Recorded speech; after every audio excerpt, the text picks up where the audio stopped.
બનાસકાંઠા જિલ્લાના વિદ્યાર્થીઓ માટે ઉચ્ચ શિક્ષણ ક્ષેત્રે એક મહત્વપૂર્ણ પગલું ભરાયું છે। પાલનપુર ખાતે doctor Baba Saheb Ambedkar open university એટલે કે BAOUના પ્રથમ પ્રાદેશિક કેન્દ્રના નિર્માણ કાર્યનો પ્રારંભ કરવામાં આવ્યો છે।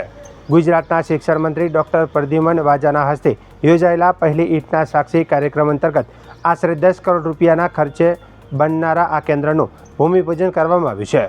પાલનપુર અંબાજી હાઈવે પર નવી RTO ઓફિસ નજીક બનનારા BAOUના પ્રાદેશિક કેન્દ્રથી બનાસકાંઠા સહિત સમગ્ર ઉત્તર ગુજરાતના વિદ્યાર્થીઓને ઉચ્ચ શિક્ષણની સુવિધા સ્થાનિક સ્તરે ઉપલબ્ધ બનશે।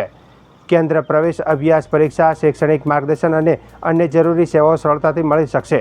કાર્યક્રમમાં સંબોધન કરતા શિક્ષણ મંત્રી ડૉક્ટર પ્રદ્યુમન વાજાએ જણાવ્યું હતું કે પહેલી ઈંટના સાક્ષી કાર્યક્રમ માત્ર એક ઇમારતના નિર્માણની શરૂઆત નથી, પરંતુ હજારો વિદ્યાર્થીઓના વિશ્વાસ અને ઉજ્જવળ ભવિષ્યનું પ્રતીક છે।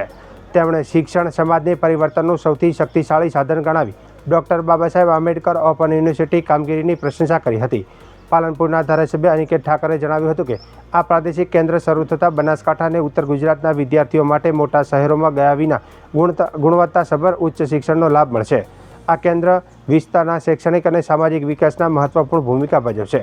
કાર્યક્રમમાં જિલ્લા પંચાયત પ્રમુખ વસંતભાઈ પુરોહિત, જિલ્લા કલેક્ટર મિહિર પટેલ, BAOUના કુલપતિ પ્રોફેસર ડૉક્ટર અમી ઉપાધ્યાય સહિત મહાનુભાવ ઉપસ્થિત રહ્યા હતા। આગામી સમયમાં આ પ્રાદેશિક કેન્દ્ર બનાસકાંઠાના વિદ્યાર્થીઓ માટે ઉચ્ચ શિક્ષણનું મહત્વપૂર્ણ કેન્દ્ર બનશે। પાલનપુરના BAOUના પ્રથમ પ્રાદેશિક કેન્દ્રના નિર્માણથી ઉત્તર ગુજરાતના વિદ્યાર્થીઓ માટે ઉચ્ચ શિક્ષણની નવી તકો ઊભી થશે। આશરે 10 કરોડ રૂપિયાના ખર્ચે બનનારા આ કેન્દ્ર શિક્ષણ ક્ષેત્રે મહત્વપૂર્ણ માઇલસ્ટોન સાબિત થશે।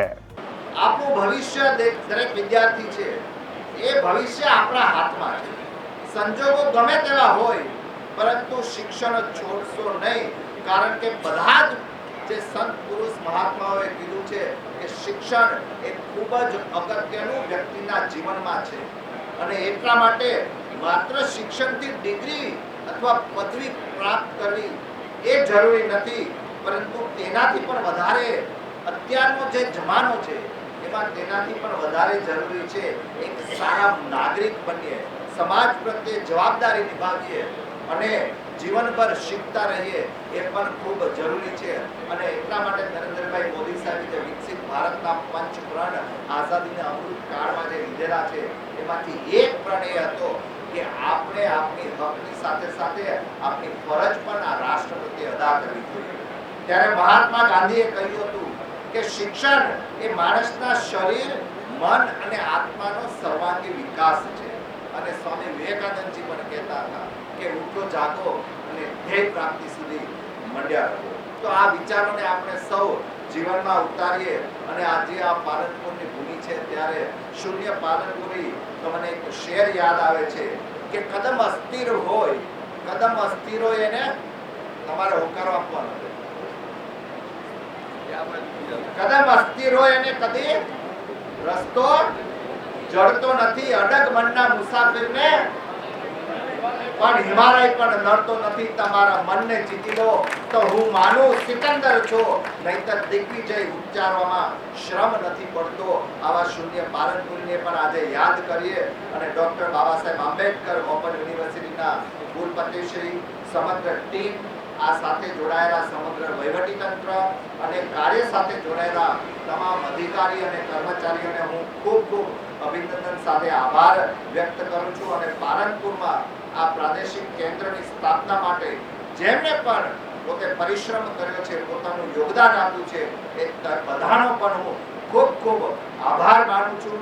અંતમાં મારી શુભેચ્છા છે કે આ કેન્દ્રમાંથી જ્ઞાનનો પ્રકાશ સમગ્ર વિસ્તારમાં ફેલાય, હજારો વિદ્યાર્થીઓ પોતાનું સપનું સાકાર કરે અને ગુજરાતને વધુ શિક્ષિત, વધુ સંસ્કારી, વધુ સેવાભાવી, વધુ સશક્ત અને આત્મનિર્ભર બનાવવામાં મહત્વપૂર્ણ યોગદાન આપે।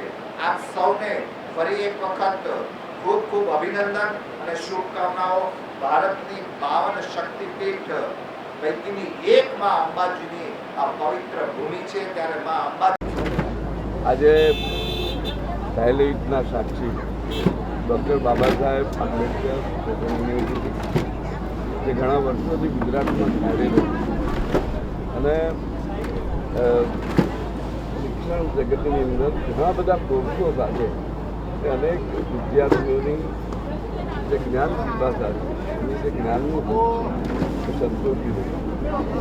આજે જ્યારે પાલનપુરની અંદર આ પ્રાદેશિક સેન્ટરનું ખાતમુહૂર્ત ગુજરાત સરકારના માનનીય કેબિનેટ મંત્રી ડૉક્ટર શ્રી પ્રદ્યુમન વાજા સાહેબના હસ્તે એની પહેલી ઈંટ મૂકવાનો જે મોકો મળ્યો એના જે સાક્ષી બનવાનો આજે મને લાભ મળ્યો છે.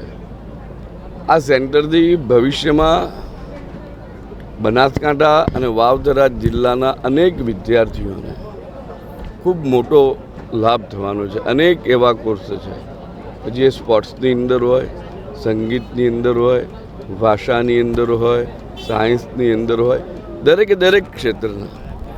તેથી આપણા વિદ્યાર્થીઓ, આ વિસ્તારના વિદ્યાર્થીઓ એ દૂર સુધી જવું નહીં પડે અને અહીં ને અહીં એમને શિક્ષણની સવલત મળી રહેશે.